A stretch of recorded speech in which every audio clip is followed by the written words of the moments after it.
Record, and I'm recording. So tonight we're gonna have a discussion about. We just watched Night of the Living Dead for um, maybe the first time or the second time, right, Ian? And Um, Effectively the first time, I would effect, say. effectively the first time. I had seen it before. I had seen it before once, but that was a long time ago, so I didn't really remember much of it. But so what did you think about the movie? I totally loved it. It is a fantastic movie, and it's definitely something that you need to watch to understand the origins of just the zombie story in general. Yeah. I feel like the So story of the zombie apocalypse is a classic American horror story, and this definitely sheds a lot of light on its origins. yeah, as far as I understand, this is really the origin story for zombies as we know them in modern pop culture, right? Uh, yeah, I mean, I'm trying to do some IMDb research on the subject right now, Yeah. and that pretty I much mean seems that's like the case. that's my understanding. Before, you had zombies and they came, originally from voodoo, from voodoo mythology, but Hmm. they weren't exactly zombies as we see them today in movies and TV shows and video games, just like the traditional zombies that we're used to. I think that essentially started with Night of the Living Dead. I think that was the essentially the origin story for those zombies.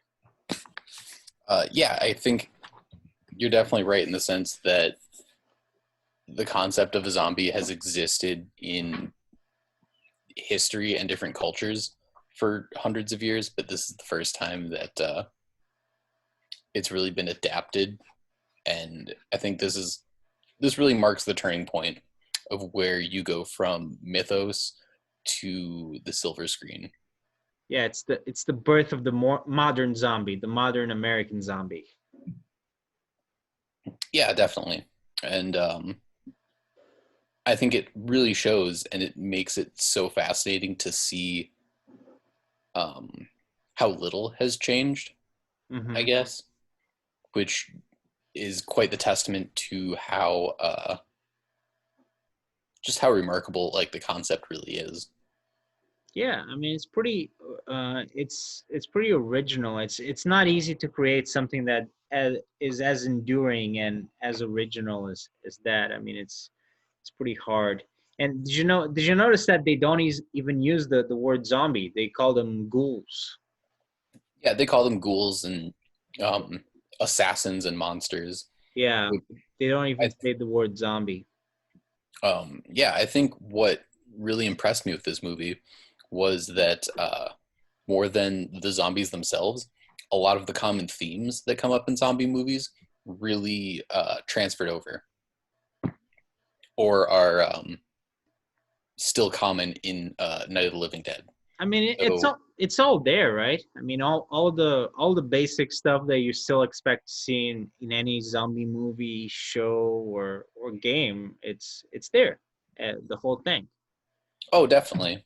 I think a lot of the themes, such as like um, and a lot of anthropological themes. So the concept of what humanity would do in a crisis and how we as individuals and we as groups interact and behave and respond to threats. I think a lot of the commentary that each individual zombie movie across the genre makes, um, a lot of the same themes come up in this movie that still come up in later movies like Dawn of the Dead, 28 Days Later.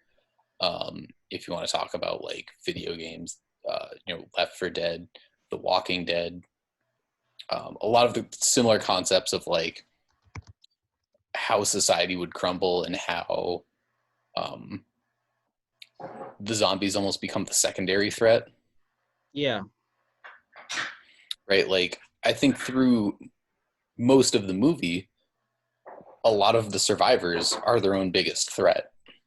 Right. And I've always loved seeing that theme come up in zombie flicks and just any piece of zombie fiction. Yeah, that definitely. I mean, that's what makes zombies interesting, right? It's the fact that uh, how it's the most interesting thing about it is to see how people react when society crumbles, and yeah, definitely people become the biggest threat, not zombies themselves. Right. And I think that's portrayed here so well. Um, Also, the ending really got me. Yeah, the ending is really interesting. What did you think of the ending? What did you make out of it? Um, the ending is rough, honestly. Like it's not the ending that you would hope for, but it is a very real ending. Yeah, And, it's kind of a shitty ending. You don't feel so good about the ending. right. I definitely don't think this is the kind of movie that would offer you a feel good ending, Yeah. but I think this is a movie that promises to give you a real one. And uh, Ben is the character's name, right? Um, I think so. Ben, I think so. That sounds about Yeah. right. So Yeah, Ben. Yeah. yeah, so as Ben is coming out of the basement and he hears all the commotion of the Pennsylvania State Troopers, um, just like working their way through the field and shooting all these leftover zombies, and then he himself gets shot in the head as being mistaken for a zombie. Yeah. Like it's it definitely speaks to a lot of issues on multiple levels. For one, it speaks to the mistreatment of African American people in the justice system and just in this country in general. Um, I think this was also one of the first movies to feature an African American man as like a main character. Like having a black guy that wasn't a trope or like wasn't like this angry black man like Shaft. Um, was really groundbreaking at the time for this movie. Yeah. So I guess that's another reason that like the ending really got to me. Like it's just rough. Yeah, and nobody really survives, right? They all die. Ben is the last one that is alive by the Hmm. time the people get there. Definitely, and I think his death really cements the theme of humans being the real danger. Oh yeah, because he survives. He's the only one that is able to survive the night basically and survive all the zombies.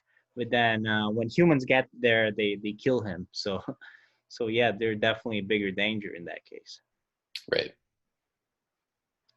Yeah, do you think it was intentional that he meant to do all that social commentary, or is it just like a movie that is really it lends itself well to just to those extrapolations? What do you think?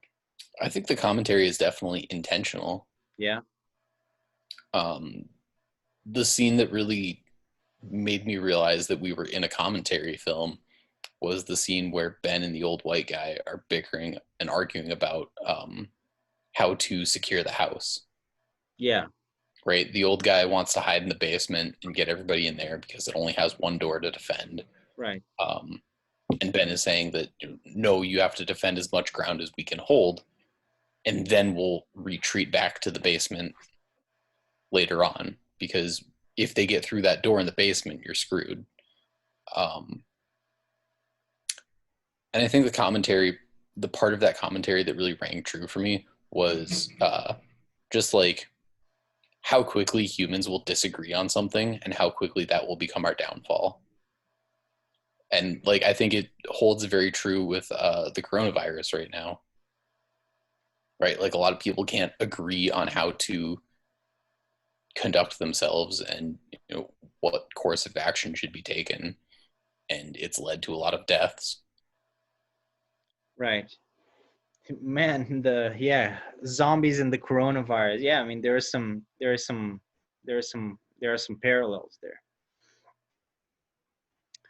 Yeah, and so, I read somewhere that some people think it was also an allegory for the Vietnam War. I don't know if that's true or not, Maybe it's just people reading into it.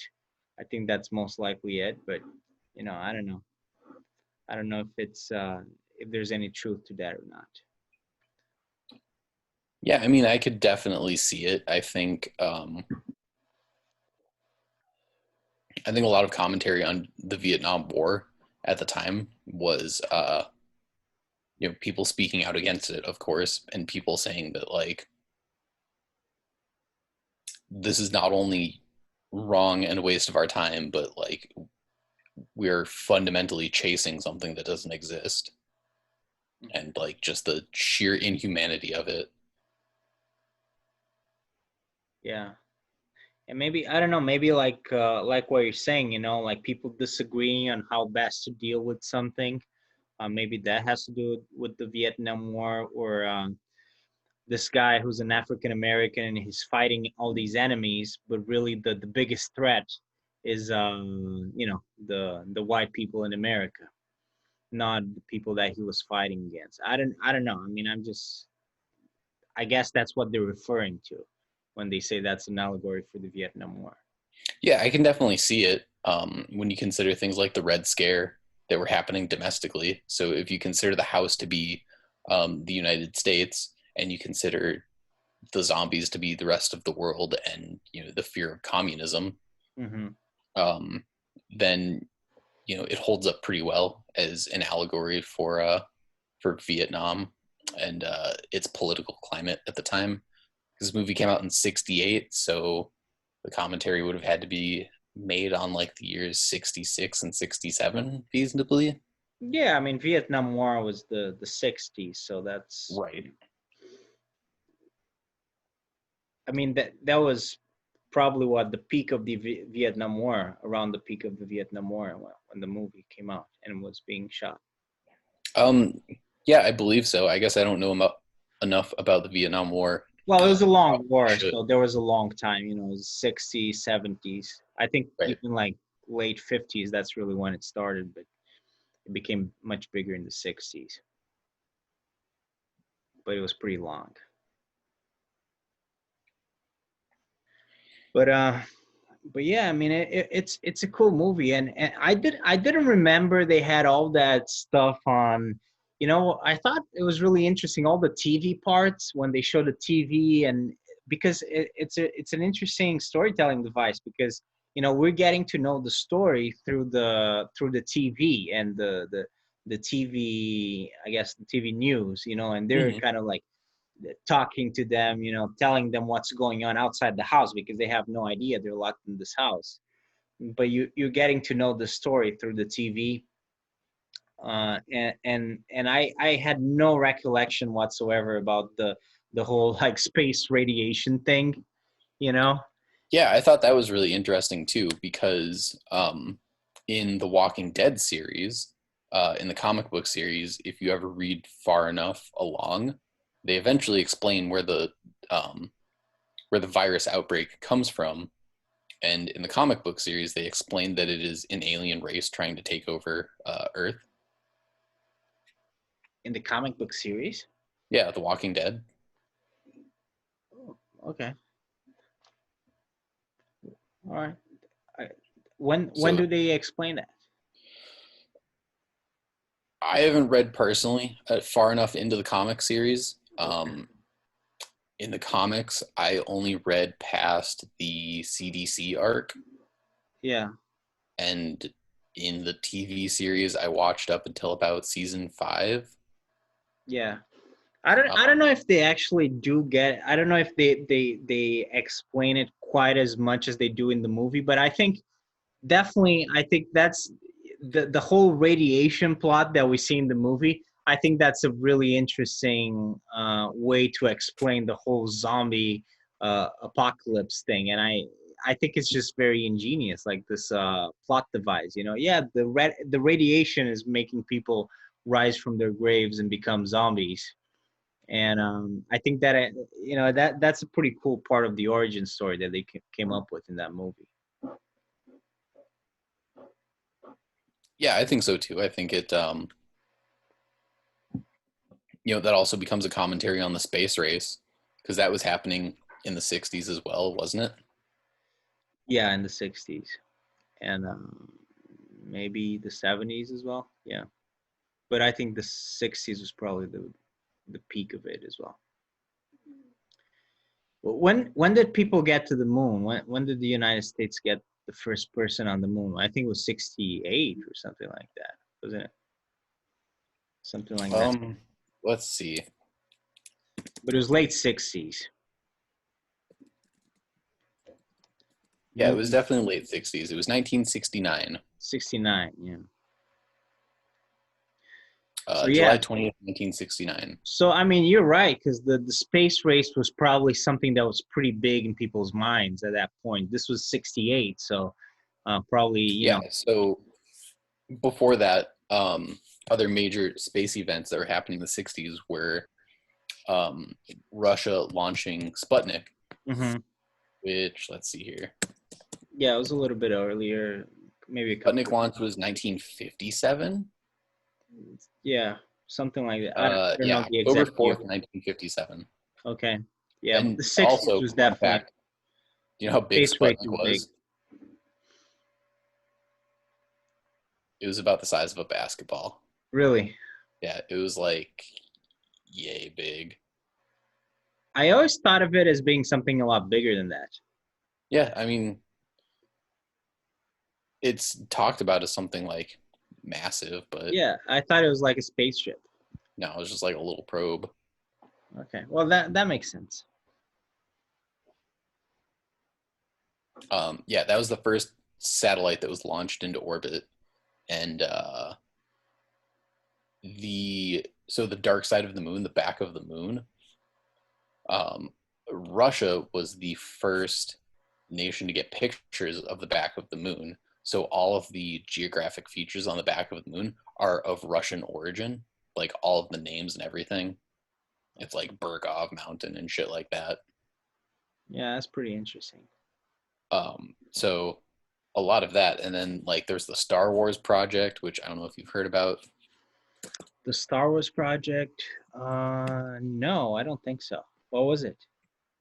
So the Star Wars project was it was a strategic missile defense system that the United States proposed, and it was given the nickname the Star Wars program. And the idea was that there would be this array of satellites with lasers equipped on them, just constantly orbiting the planet that the U.S. controlled. And if any foreign nation launched a nuclear warhead against the United States, they could shoot it down from a satellite and blow it up before it struck the country. Okay.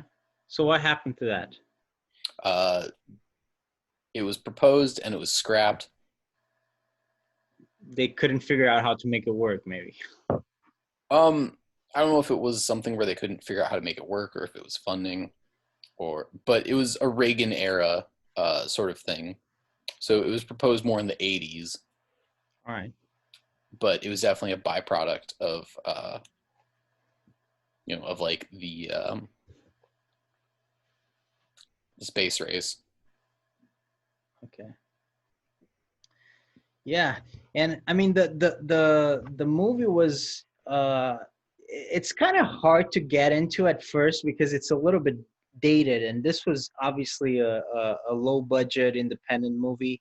But then as you progress, as you watch the movie more, a little bit more, you kind of almost get used to it. And I think by the time they're in the house, I guess it also helps that it's just one setting, and it doesn't Mm-hmm. really feel like as dated. It doesn't feel as because in the beginning, like when I don't know if it's her acting as well. Did you think like the acting of the main actress, the actress that portrays Barbara is kind of like really exaggerated? Did you notice that as well?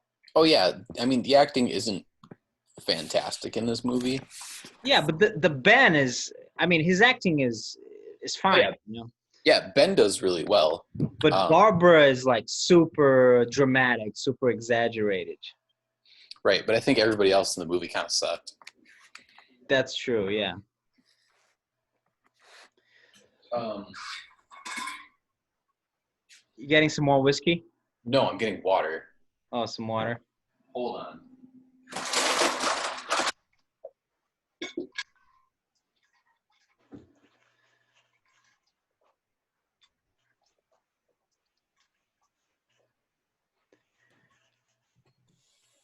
But yeah, as someone who really likes zombie things, I mean, I think it's really cool to go back to this movie and get to see like the origin of everything. Sergio Romero, how everything started, and this movie really feels like the origin story for all the zombie lore. And I mean, it really got big in the '90s, really, because it kind of went away for a while. I mean, these movies were pretty influential, but they weren't like super blockbusters like Jaws or Indiana Jones that we watched last week, or Right. Star Wars. They were kind of like still fairly small movies, but um, I think in a way the big explosion of zombie culture kind of starts. I mean, I don't know if I'm wrong, but it kind of starts in the '90s again, and probably with video games. Resident Evil was what made it like super popular in the '90s. Yeah, I'm trying to think of like a history of zombie works from the 60s through the 70s and 80s. There's not a Um, whole lot that is the super first thing that popular. comes to mind is Thriller. The Michael Jackson thing. Yeah, like Thriller. Is that a zombie movie? I mean, it's No, a zombie music video, it's but a zombie music video with Michael Jackson. So he goes Night of the Living Dead, Michael Jackson, and then Resident Evil video games. I think we're missing a lot of steps. We're probably missing some steps. No, but I think in the '90s, that's when it starts to get big again with Resident Evil. That when it makes it when it when they do it in video games, that Resident Evil becomes like this pop culture phenomenon. And then obviously The Walking Dead. The Walking Dead, uh, but that was what? That was early 2010s, I think, if I'm not mistaken. It came out in 2010, maybe the TV show. Yeah, the TV show started in 2010. Um, I mean, there have been tons of like things in between that. Like Yeah, I'm just talking there about was like the the original really Dawn big of the one. Dead, which came out in 1978.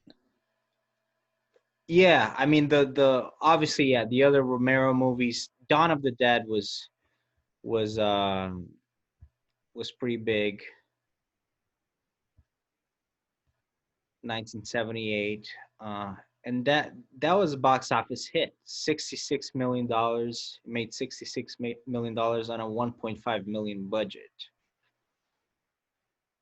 It's still not a super blockbuster, but yeah, that's a pretty big movie. And that is actually, that's at least in terms of movies. I think I might have seen Resident Evil before that, or I might have played Resident Evil before that. So for me, I think that the first time I really got acquainted and introduced to the world of zombies was actually through video games, playing Resident Evil. I think, and my first one was, I think it was the original, but or maybe the second. No, I think it was the original. And I remember just playing those games, and my mind was blown because I don't think I had ever seen any zombie stuff before, really. And uh and i and it just blew my mind because those games were also fantastic. But then I watched Dawn of the Dead, the remake, which I don't know if Yeah, you've like seen it was that like a movie. 2006 remake or something, like uh 2005. it's I think it was 2007. 2004. 2004, okay. And that is a pretty cool movie. Yeah, where they're all in the mall. Yeah, Zack Snyder. Yeah. And I watched the remake first, and I then definitely remember watching this movie in junior high. So I was probably in like 8th grade. okay, yeah, and that's a fantastic. Did you watch the remake first? Yeah, Yeah, the remake. I've only seen the remake. Yeah, I mean the remake is more modern, and it's a very cool movie. It's a very cool, a very cool remake. It's very well done. It's essentially like the original but modernized, and it it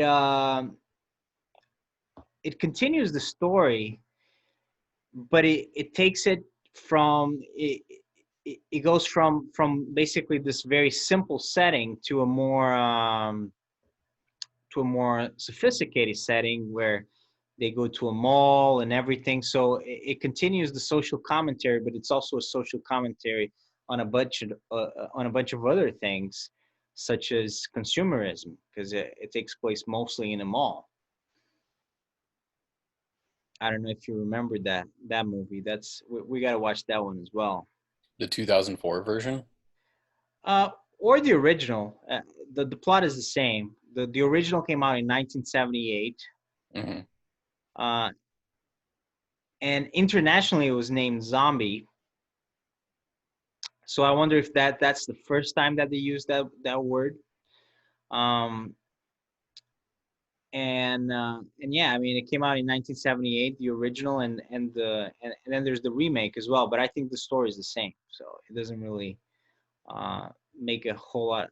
I think it would be cool to watch the original, so we should watch the original. But it's the remake. I think follows essentially the same story. Yeah, I mean it. And it's also set in Pennsylvania, just like the movie that we just saw, Night of the Living Dead. But in this case, it's set in the cities of Pittsburgh and Monroeville. Yeah, I'm reading the Wikipedia page for White Zombie, the film, White which is Zombie film. credited as being the first zombie movie. Is that before Night of the Living Dead? This movie came out in 1932. So yes, 32. Wow. it had Bela Lugosi in it, and let's see here, Oh, $50,000 budget, damn. Real, real uh, classic. a 68-minute movie, so it's pretty short, at least by today's standards. Um,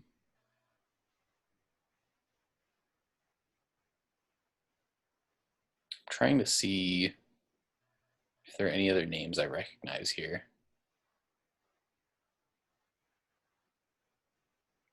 But yeah, it was a silent era movie. And it's interesting that they use the word zombie in that one.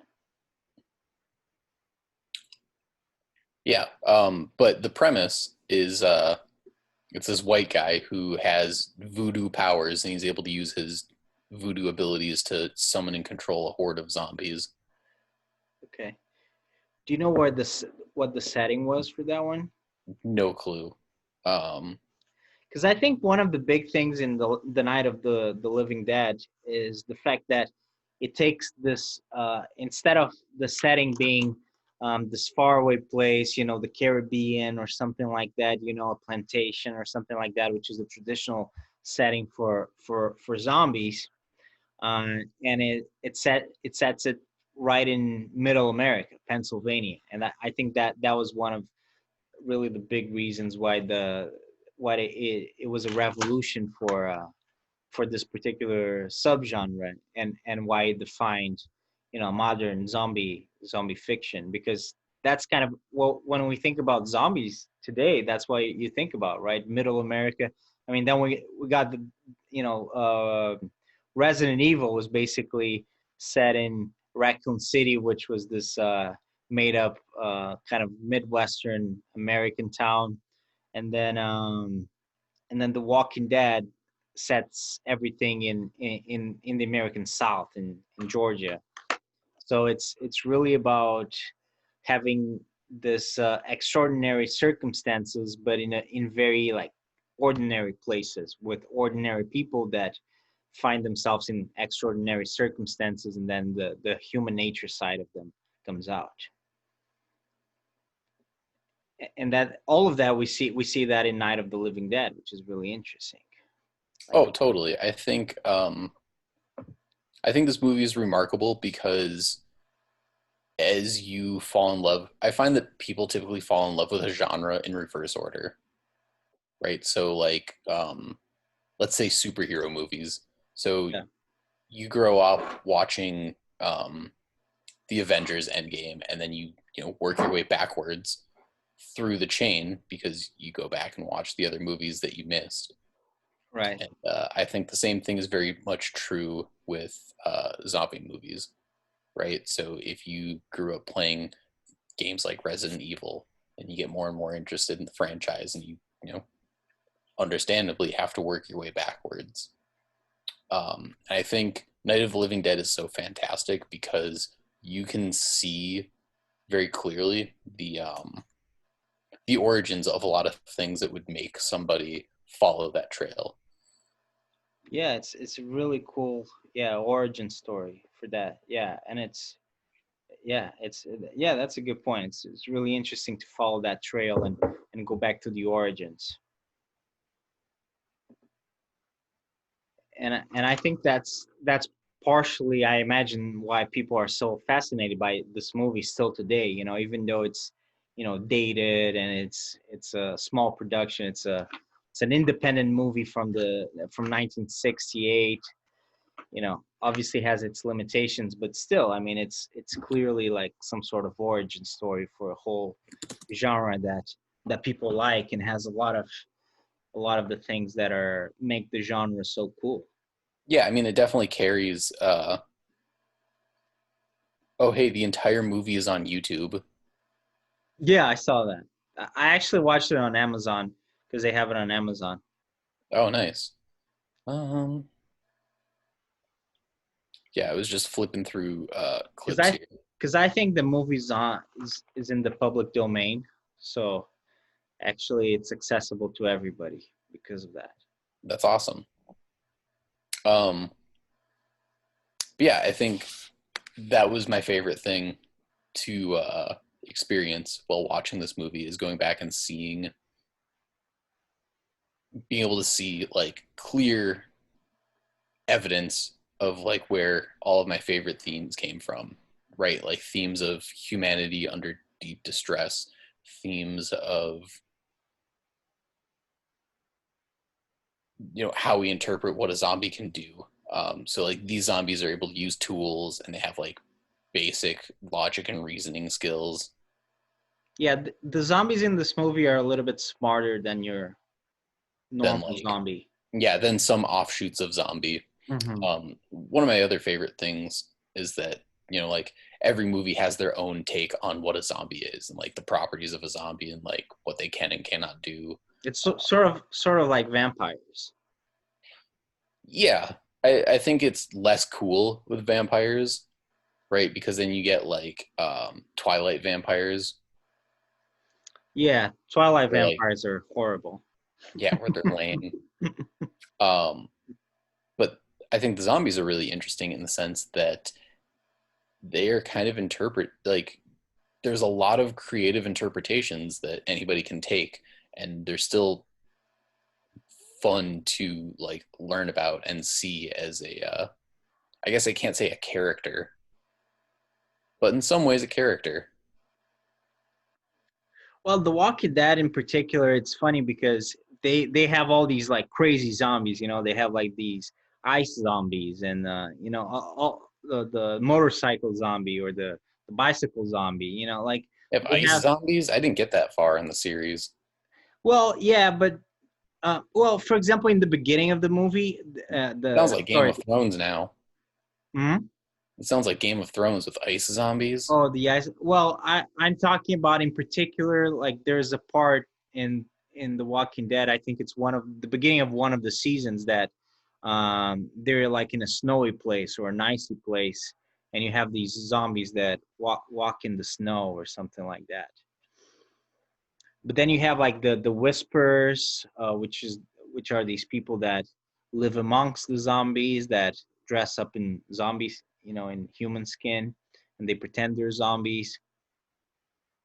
Um, and in zombie video games as well, in Resident Evil, you have all kinds of different um, types of zombies. And Yeah, I mean then you've got like the redheads that will like come back. Um, there's just like different qualities about them. I think video games do it really well out of something of a necessity to yeah, just have because you need to have different kinds of enemies, basically. right. You need to have variety. Yeah, Um, so like Left for Dead does a fantastic job of that.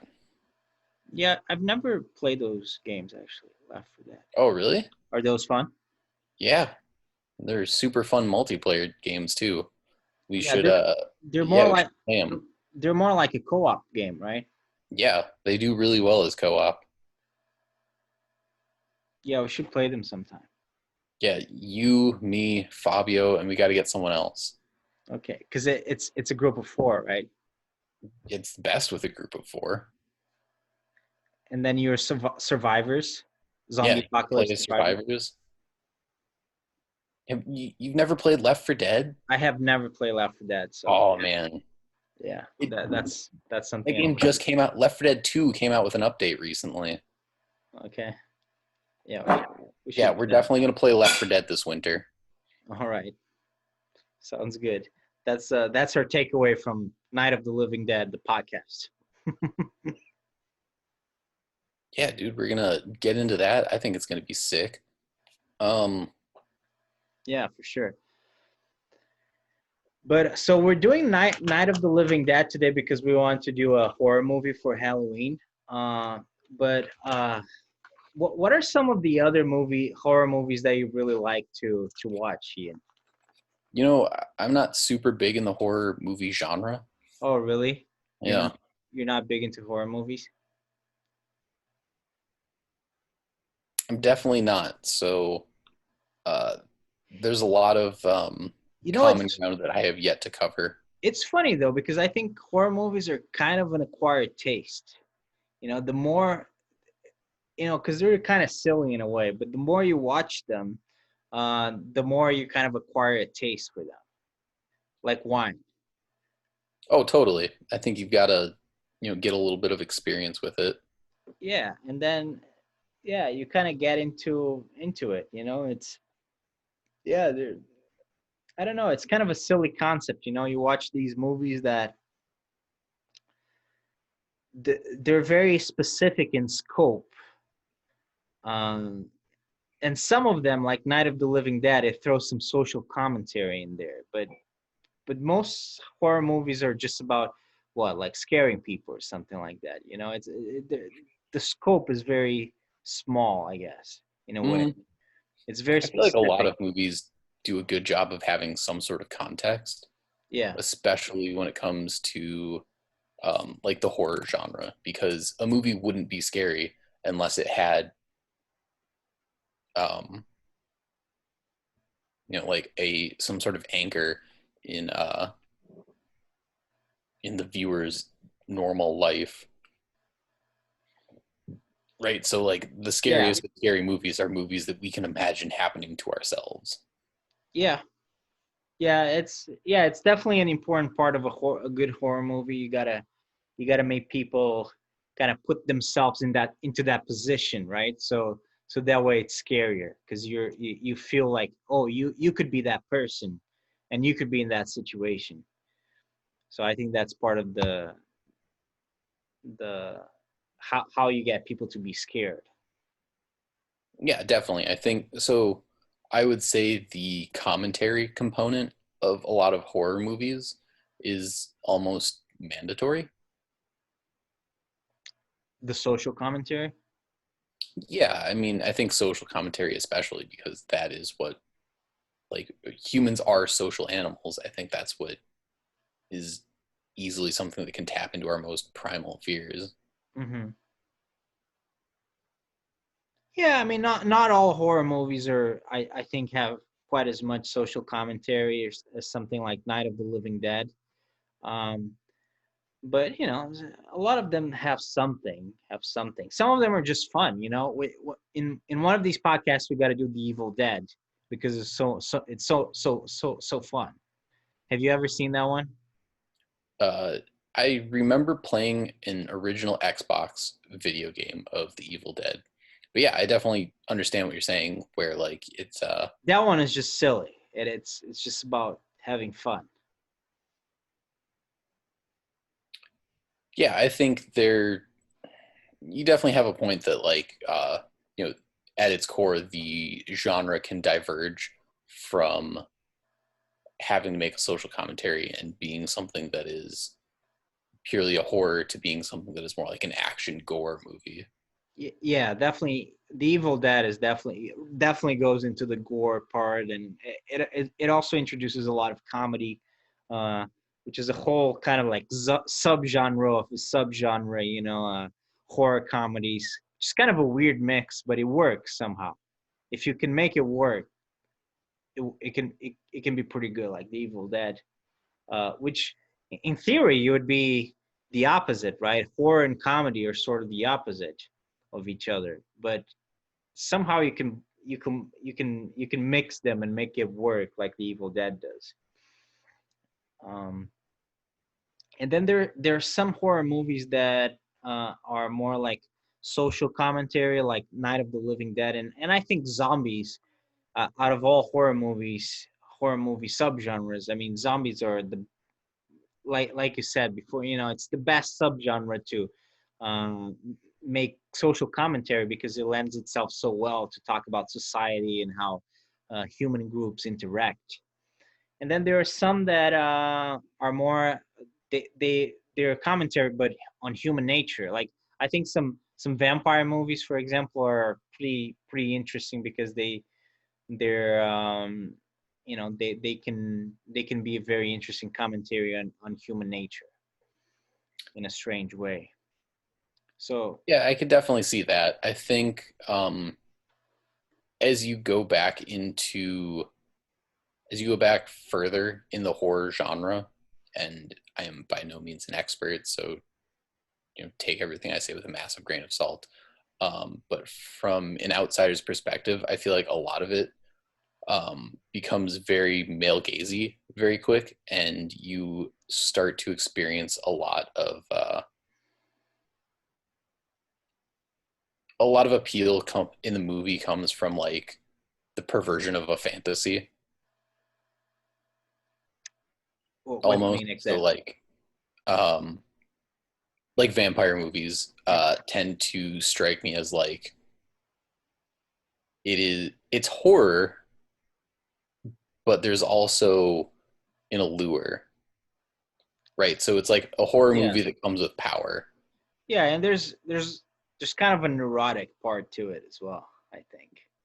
Right. I think a lot of those movies at the time um, gained notoriety by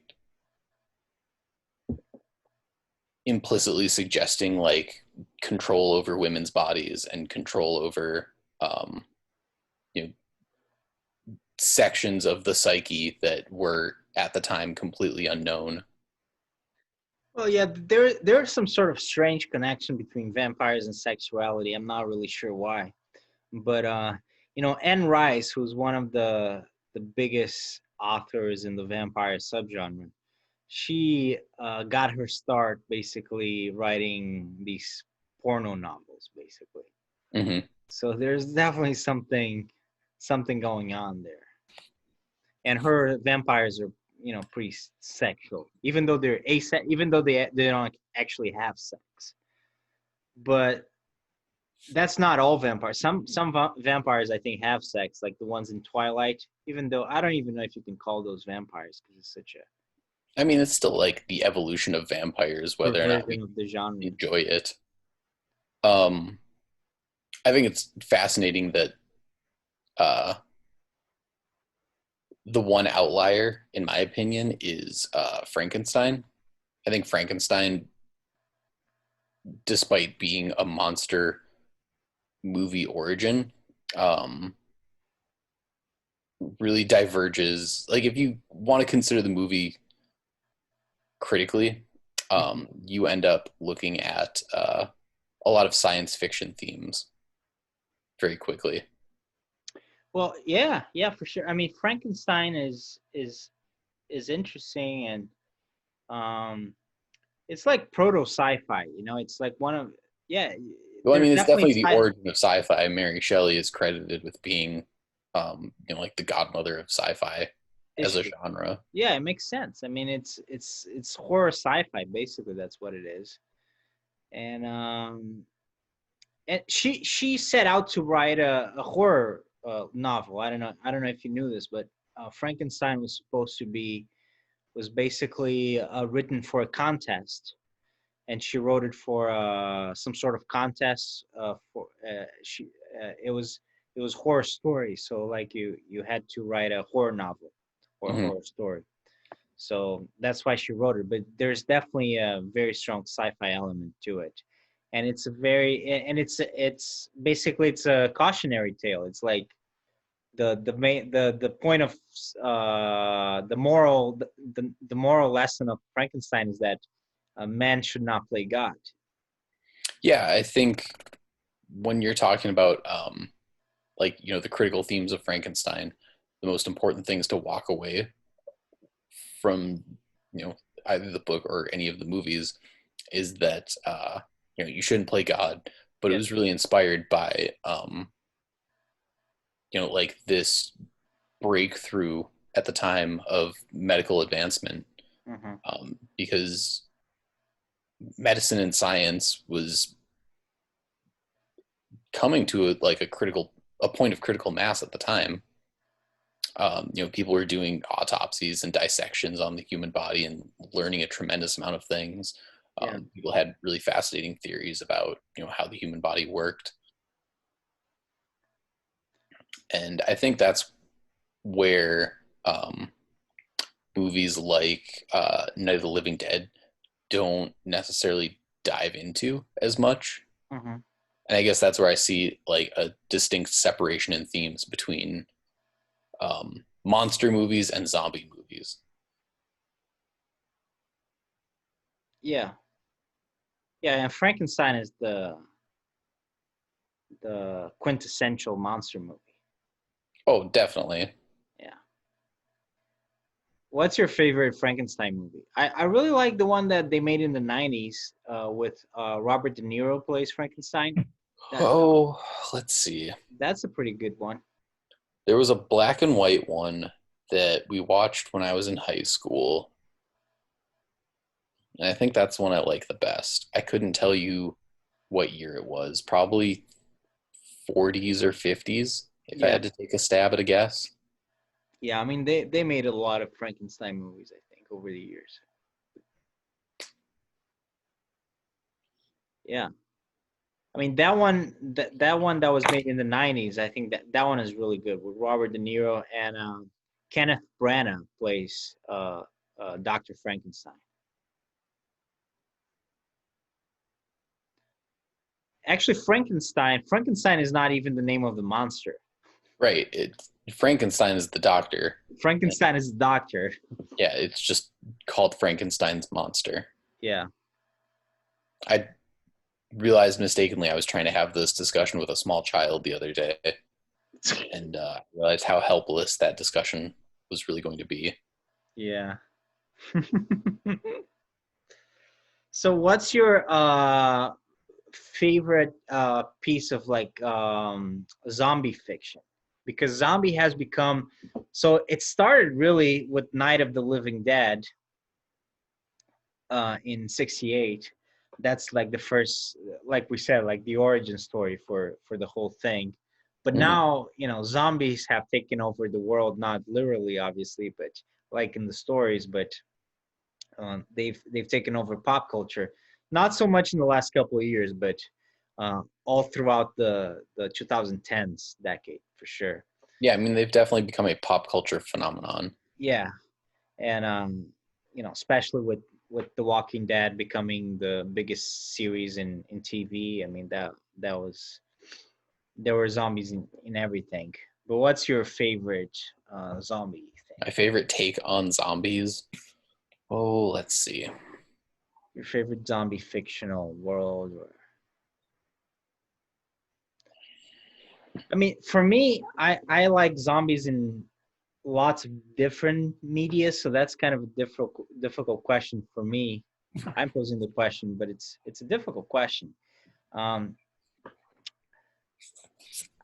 I would say for me, I'm gonna give you three answers in my case. I really like 28 days later for movies. I think that's a great zombie movie. I don't know if you've seen that one. I haven't yet. Yeah, that's my favorite zombie movie. And it's completely different from Night of the Living Dead because it's a completely different breed of zombie. But the main ideas, I guess, are similar. And then I really like Resident Evil in games, and and and probably my favorite is The Walking Dead in comics and TV shows Sure. because it really focuses more on human nature and politics and human interactions, which is I think is really the greatest appeal of the whole uh, zombie subgenre. I think it takes all the potential of that Night of the Living Dead is setting up, and it really explores that potential to the fullest, which is the social interactions more than the zombies themselves. Yeah, I would say I'm mostly in agreement with you on that. Uh, as far as, let's see, if we're going to pick three media, TVs, movies, video games, I would say Dead Rising for video games. Those ones are fun. Um, You like that better than Resident Evil? I don't know if I would say I like it better than Resident Evil, It's but de- I it, definitely appreciate it's definitely fun. its social commentary more Yeah. because I think it and Resident Evil try and do the same thing, where they both try and make commentary on how massive medical corporations, like privatized medicine, is truly evil.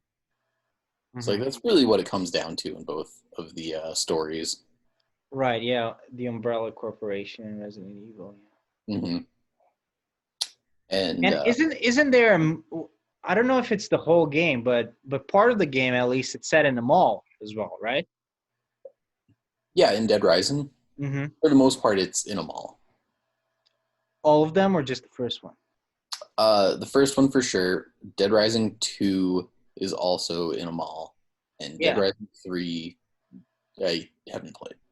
So that's obviously the direct influence. If Resident Evil was inspired by Night of the Living Dead, which definitely was, the original Resident Evil is essentially like Night of the Living Dead. They get stuck in a house with a lot of zombies outside.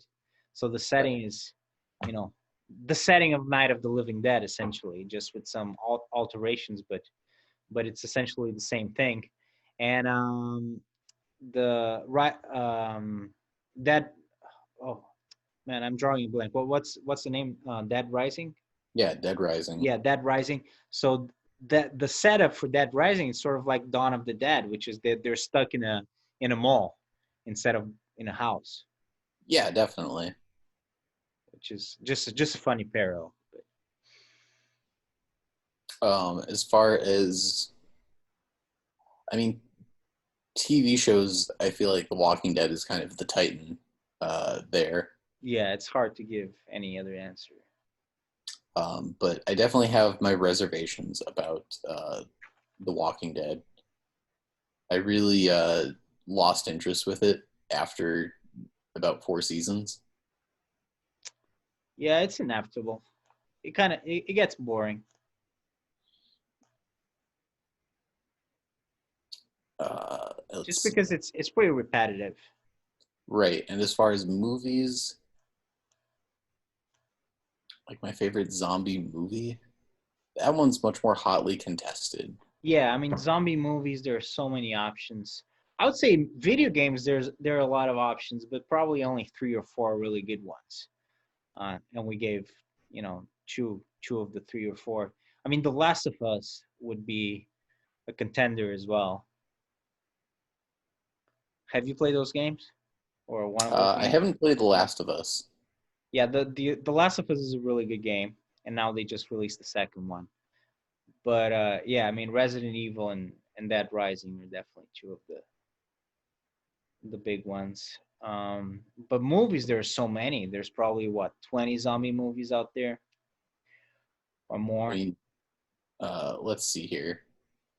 I had a list. I have a list of zombie films open in my current tab. Oh, do you? There are a lot. Yeah, there are a lot. There I don't are know. I don't know if there are a lot hundreds. of really good ones, but there are a lot.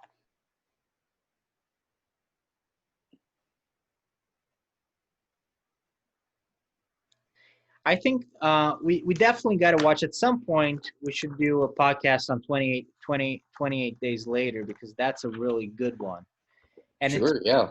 it's pretty different from Night of the Living Dead because it's well, for starters, it's a British movie, so it's a very different setting. Uh, it's mostly set in London and just the British countryside. So it's very different setting. And also, zombies in 28 days later are completely different because they're very, very scary. They run really fast. So they're like super zombies. Yeah, see, that's scary. That is. I don't think zombies are inherently very scary because they're so slow and you can basically just walk past them, or around them. They're not like super scary villains. They're scary when they're in groups, but 28 days later, that's a completely different story. I guess if I Those had are to pick a movie, I would say the 2004 Dawn of the Dead because that is a very good one. that was one of my first soirees into the zombie genre, That's and a very good one. Yeah. I think the reason I liked it so much at the time was because of the theme of like progress undone, like how many, just how much of society got rolled back because of the zombies. Yeah, I mean the society collapses right in that movie by the end of it. Yeah, definitely, and I think as a testosterone fueled teenager, I was also just super into like the blood and gore aspect of that movie as well. Yeah, I mean visually that movie is fantastic. Yeah, I mean it's got everything that a angry teenager could want, and I don't think I will.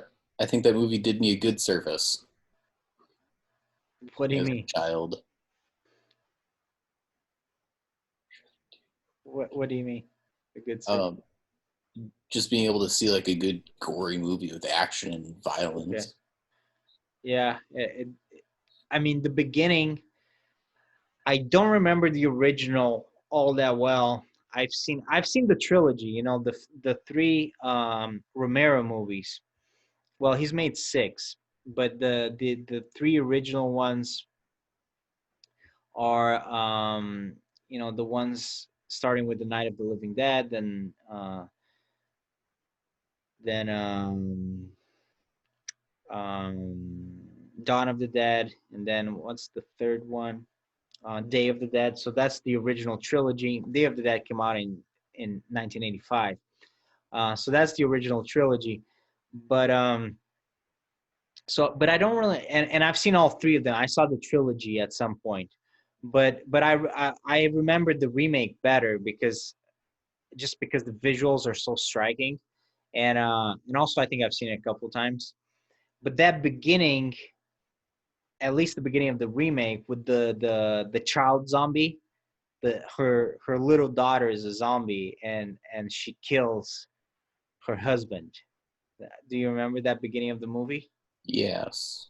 Yeah, and then she's trying to get into the room and she's like knocking on the door like really violently and she opens the door and she sees this little kid and the kid is a zombie and she's like uh really really scary. Man, that is a great scene. And then she has to escape the neighborhood, like the suburban neighborhood, with all these like crazy zombies running at her. I think the zombies in that movie kind of run as well, right? Oh yeah, totally. Yeah. So that makes zombies a lot scarier when they're able to run.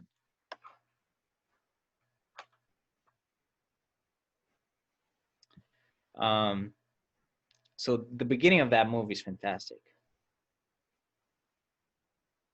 Yeah, I mean, I think it does a great job of just like grabbing you and pulling you in.